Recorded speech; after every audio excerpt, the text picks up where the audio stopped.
오늘 말씀은 엘리바스가 두 번째 변론을 시작하는 15장 전반부의 내용입니다.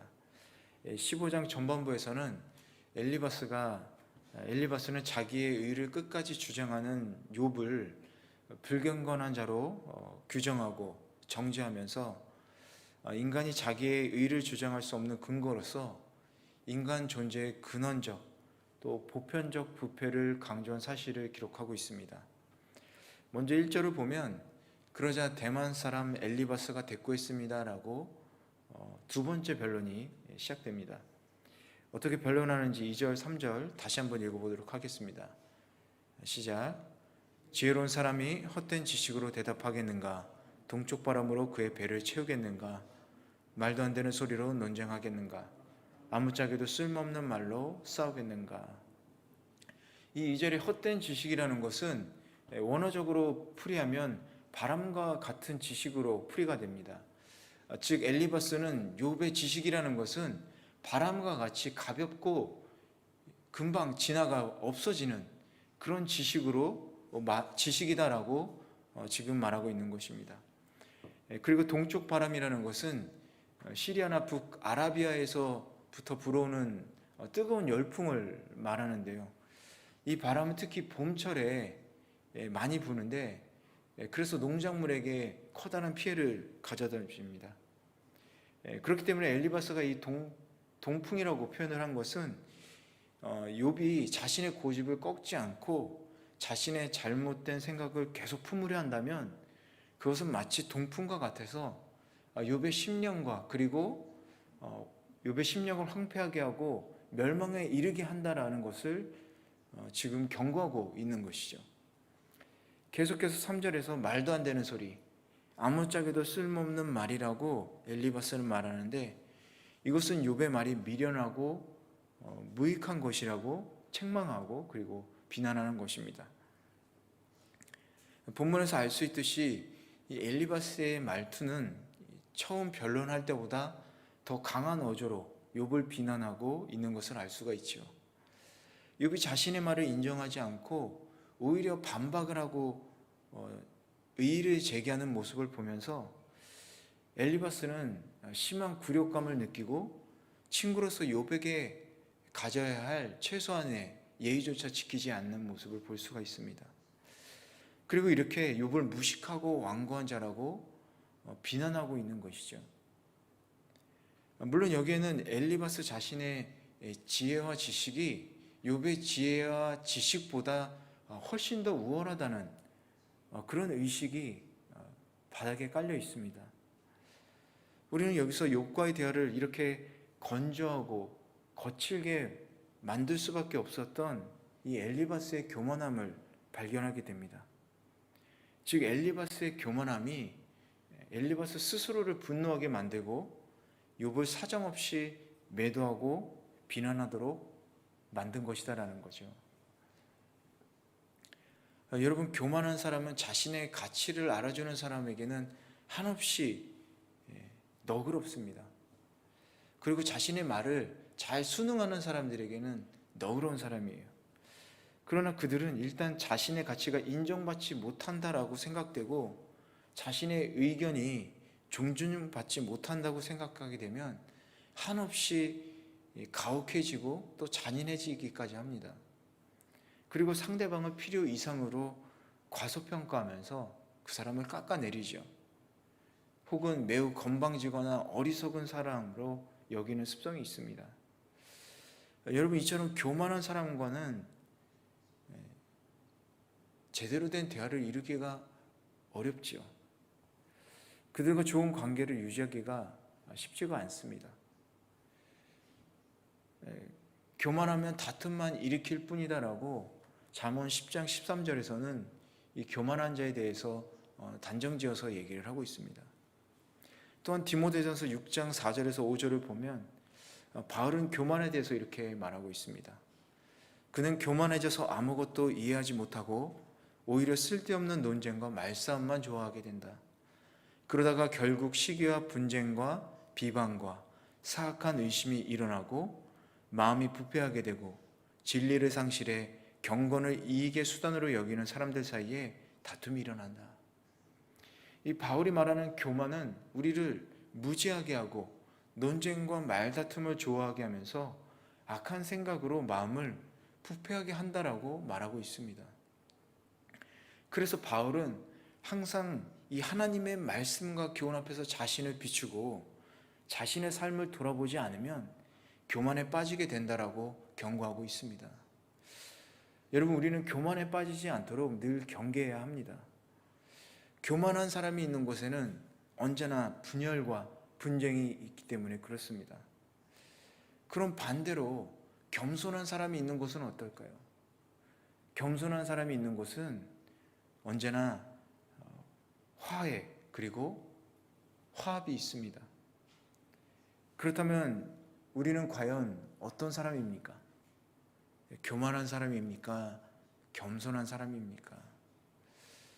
여러분, 오늘 본문의 엘리바스처럼 상대방의 말에 조금 더 귀 기울이지 않고 끝없이 내 생각과 지식만을 주장하면서 항상 논쟁과 말다툼을 일으키고 있지 않은지 우리 한번 자신을 돌아볼 필요가 있습니다.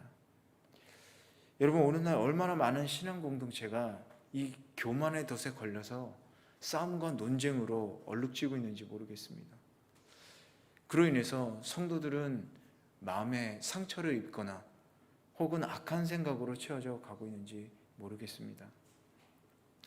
우리는 이 엘리바스와 같은 교만한 성도가 아니라 항상 진리의 말씀 앞에서 자신을 비추어 보고 자신의 부족함과 연약함을 살피는 그런 겸손한 사람이 되어야 하겠습니다. 여러분, 이 세상에서 부족함 없이 연약함 없이 완전하게 살아가는 사람은 없습니다. 그러나 우리가 자신은 연약한 존재라고 깨달을 때, 자신은 부족하다고 인정할 때 나뿐만이 아니라 공동체에도 놀라운 주님의 역사가 일어나게 되는 것이죠. 그것이 겸손한 자에게 주어지는 하나님의 은혜인 것입니다. 여러분, 겸손함으로 사랑하는 형제자매들의 생각과 말을 존중하고 또 그들의 말을 경청할 줄 아는 성도가 되시기를 바랍니다.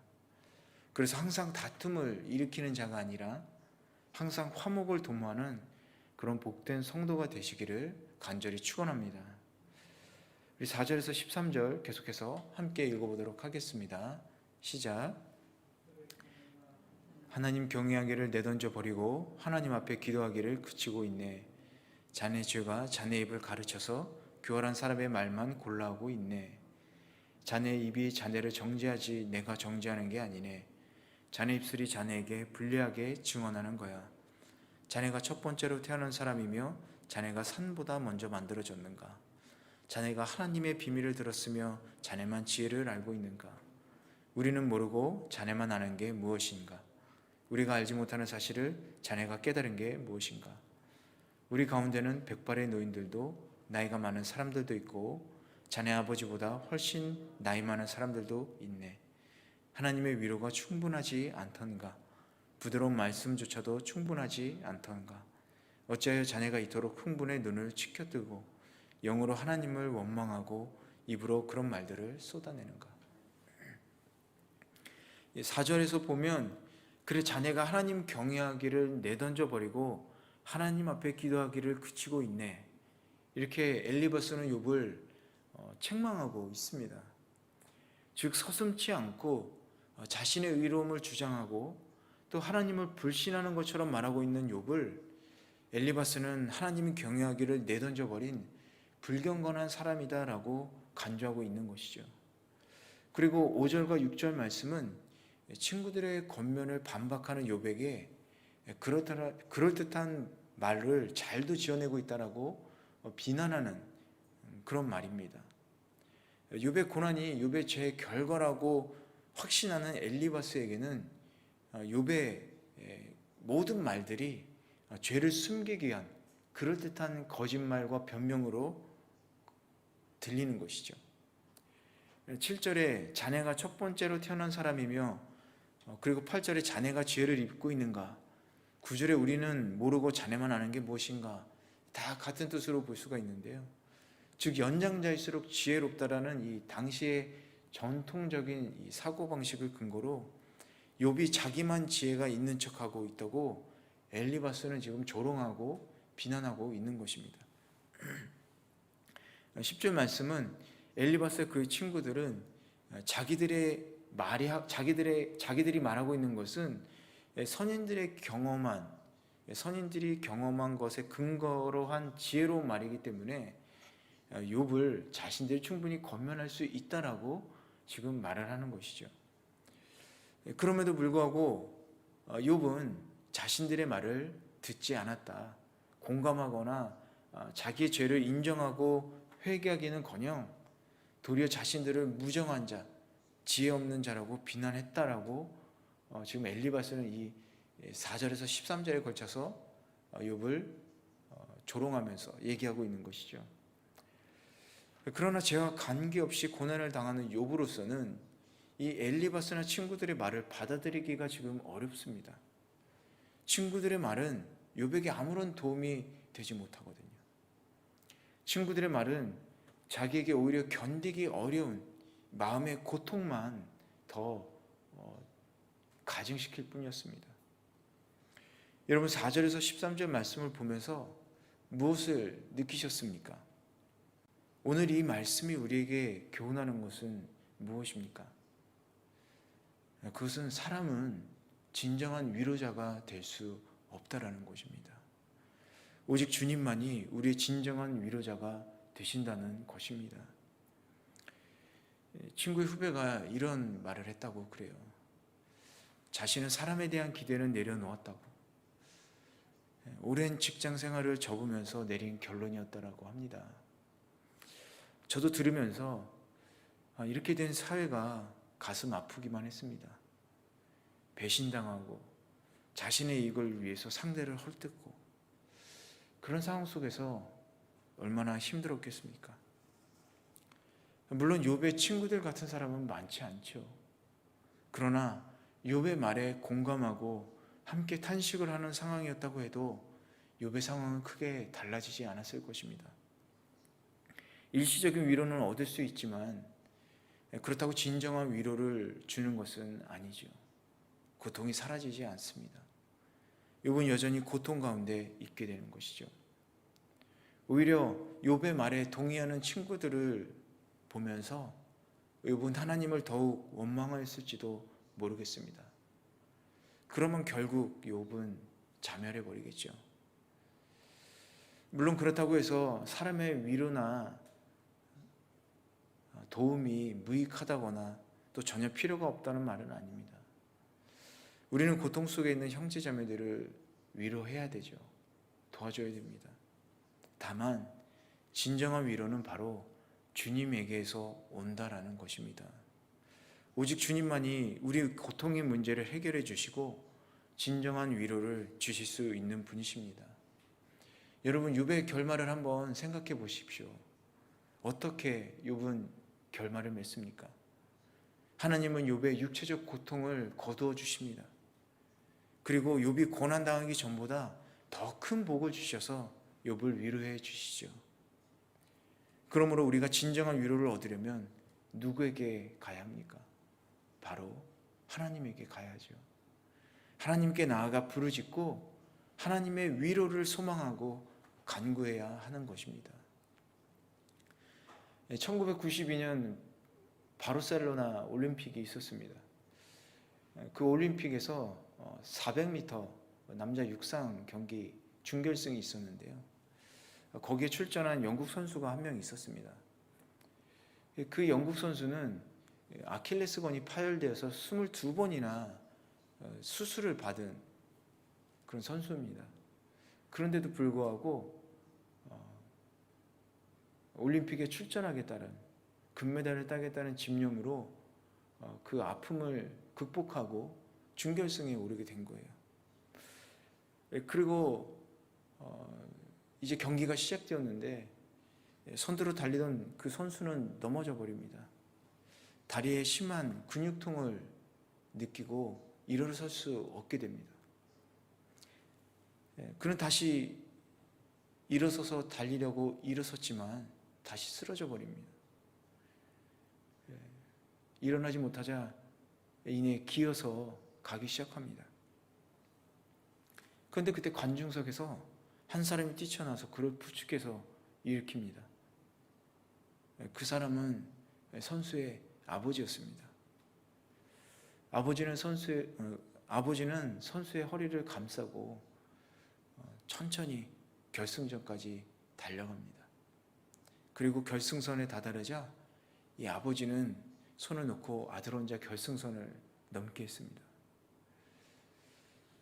여러분, 우리 인생에서도 마찬가지로 우리는 인생의 고난으로 쓰러질 때가 있어요.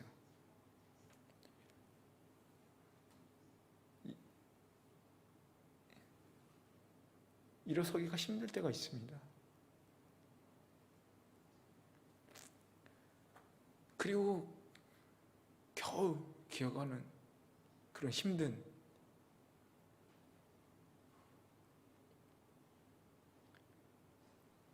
고난의 때를 우리도 맞이하게 됩니다. 그런데 그때 우리를 도와주시고 위로하시는 분은 우리 하나님밖에 없음을 고백합니다. 수고하고 무거운 짐진 자들아 다 내게로 오라. 그렇게 말씀하신 주님. 여러분, 주님께 나아가는 사람이 위로를 얻게 됩니다. 여러분의 진정한 위로는 어디에 있습니까? 여러분이 처한 고난이나 고통 속에서 순간 떠올리는 대상은 누구입니까? 여러분, 그 대상이 주님이 되시기를 바랍니다. 오늘 주님은 우리들에게 진정한 위로를 주시길 원합니다. 그 크신 팔을 벌리시고 우리를 맞이하시며 말씀하십니다. 수고하고 무거운 짐진 자들아 다 내게로 오라. 내가 너희를 쉬게 할 것이다. 뿐만 아니라 우리가 지고 있는 고난과 고통 함께 짊어지시고 우리를 일으켜 세워주시고 우리 함께 그 힘든 길을 걸어주실 것입니다. 오늘 주님 품에서 진정한 위로와 안식을 얻는 복된 성도들 되시길 간절히 축원합니다. 마지막 14절에서 16절을 함께 읽어보도록 하겠습니다. 시작. 사람이 무엇이라고 깨끗할 수 있겠나? 여자가 낳은 자가 무엇이라고 의로울 수 있겠는가? 이보게 그분은 그분의 거룩한 사람들을 신뢰하지 않으신다네. 진정 그분 보시기에는 하늘도 깨끗하지 않다네. 그런데 하물며 죄악을 물마시듯 들이키는 추악하고 부패한 사람이야 오죽하겠는가? 엘리바스는 첫 번째 변론에서 4장에서 모든 인간이 하나님 앞에서 깨끗하거나 의로울 수 없다고 주장을 했었습니다. 그리고 오늘 본문이 14절에서 16절에서도 거의 같은 주장을 하지만 더욱 심하게 말을 하고 있습니다. 엘리바스는 자네는 여인에게서 난 평범한 유한한 존재일 뿐이야. 하나님은 너무나 깨끗하셔서 그리고 거룩하셔서 천사들의 거룩도 그분의 거룩에는 못하다네. 그런데 추악하고 부패한 자네는 어떤 희망이 있겠는가? 이렇게 욥에게 칼을 휘두르며 말하고 있는 것입니다. 엘리바스가 이렇게 말하는 요지는 인간은 다 죄에 오염되어 있어서 자기의 의로움을 주장할 수 없다라는 것이에요. 그렇기 때문에 자네가 주장하는 자기의 의라는 것은 완전히 잘못된 것이야. 이렇게 말하는 것이죠. 그런데 엘리바스의 주장에는 두 가지 큰 잘못을 범하고 있습니다. 첫 번째는 욥은 한 번도 자기가 절대적으로 의로운 존재라고 주장한 적이 없다라는 거예요. 다만 친구들이 자신의 고난을 보고 그것이 욥의 죄에 대한 결과라고 주장하고 정죄하였기 때문에 자신은 죄를 지은 일이 없다라고 말한 것뿐입니다. 두 번째는 모든 인간이 죄인이라면 욥만이 아니라 욥의 친구들도 재앙을 당해야 합니다. 그런데 친구들은 재앙을 당하지 않았어요. 엘리바스는 자신은 잘못이 없다고 주장하는 욥을 굴복시키기 위해서 모든 인간은 죄인이라고 정죄하면서도 정작 자신은 이 하나님을 대신해 심판하는 자리에 서서 함부로 욥을 정죄하고 있는 것입니다. 이 14절에서 16절을 보면 엘리바스는 마치 하나님의 입장을 대변하듯이 말하고 있습니다. 엘리바스 자신도 인간이고 또 하나님의 심판을 받아야 하는 죄인임을 망각한 모순적인 주장을 한 것이죠. 우리는 이 엘리바스처럼 자신의 주장을 관철시키기 위해서 그것은 하나님의 뜻이다라고 합리화하면서 하나님의 이름을 함부로 사용해서는 안 되겠습니다. 자신을 드러내기 위해 하나님의 이름을 함부로 사용하는 것은 하나님의 이름을 망령되게 일컫는 악행을 저지르는 것입니다. 그리고 우리는 또 한 가지 생각해 볼 것이 있습니다. 아주 중요한 사실이죠. 엘리바스가 욥에게 비난을 하고 있을 때 이 엘리바스의 비난을 생각할 때에 과연 은혜의 복음이란 무엇인가라는 것이에요. 엘리바스의 주장대로라면 은혜를 받을 수 있는 사람은 선한 사람밖에 없다라는 거예요. 죄인은 심판을 받고 선한 사람은 복을 받는다라는 이 인과응보적인 엘리바스의 주장대로 한다라면 하나님의 은혜는 선한 사람밖에 받을 수가 없는 거예요. 그런데 이 엘리바스의 주장, 모든 인간은 죄인이다, 모든 인간은 하나님의 은혜를 받을 수 없다라는 거죠. 그렇기 때문에 만약 이 고난에 처한 욥이 은혜를 받는다, 그렇다면 그것은 부당한 은혜가 되는 것입니다. 받아서는 안 되는 사람이 받게 되니까 그건 부당한 거죠. 그런데 은혜라는 것은 여러분 아시다시피 어떤 것입니까? 받을 자격이 없는 사람이 받기 때문에 그것이 바로 은혜이지 않습니까? 죄인은 심판받아서 마땅하다. 그러나 마땅히 심판받아야 할 죄인이 용서를 받은 거예요. 죄인이 아무 대가 없이 용서를 받았기 때문에 부당한 용서가 되는 것입니다. 여러분 이해가 되십니까? 여러분 이 욥기는요, 욥이라는 당대 최고의 의인이 아무 이유 없이 고난 당하는 그런 부당한 고난에 대한 이야기예요. 지난번에도 말씀드렸듯이 우리는 욥기를 보면서 욥 말고 다른 한 사람을 항상 생각해 봐야 한다고 했습니다. 궁극적으로 의인이 당하는 부당한 고난, 죄를 전혀 알지 못하는 그런 분이 부당한 고난을 당하는 그것을 예표하는 것이 바로 욥기라고 얘기를 했습니다. 그것은 바로 예수님께서 당한 부당한 고난을 의미하죠. 흠없는, 죄 없는 분이 바로 우리들의 죄로 부당한 고난을 당하신 겁니다. 받아서는 안 되고 받을 필요도 없는 분이 당하신 거예요. 바로 우리의 죄 때문에.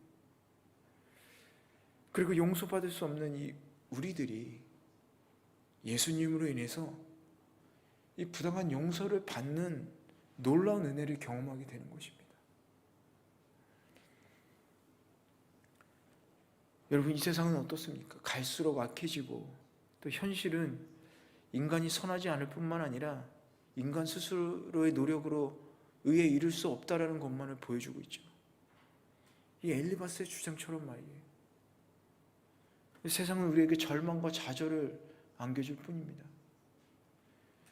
그래서 믿는 우리 성도들뿐 아니라 모든 세상 사람들에게 부당한 하나님의 은혜가 필요한 거예요.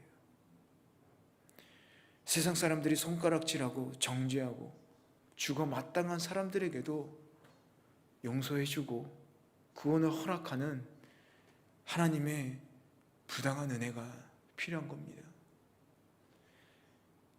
이를 위해서 여러분 함께 기도하시길 바랍니다. 그리고 그 부당한 은혜를 받은 자로서 여러분 하나님 앞에 겸손하게 엎드려 순종하며 나아가기를 원합니다. 여러분 우리가 이 부당한 은혜의 본질을 잊지 않고 기억한다면 우리 하나님과 사람 앞에서 교만하지 않고 하나님의 은혜만을 구하며 겸손하게 살아가게 될 것입니다. 사랑하는 동경원누리 교회 성도 여러분, 우리 부당한 은혜 받은 자로서 겸손하게 그리고 하나님께 감사하며 살아가는 귀한 우리 성도 여러분 되시길 예수 그리스도의 이름으로 축복하고 기도합니다.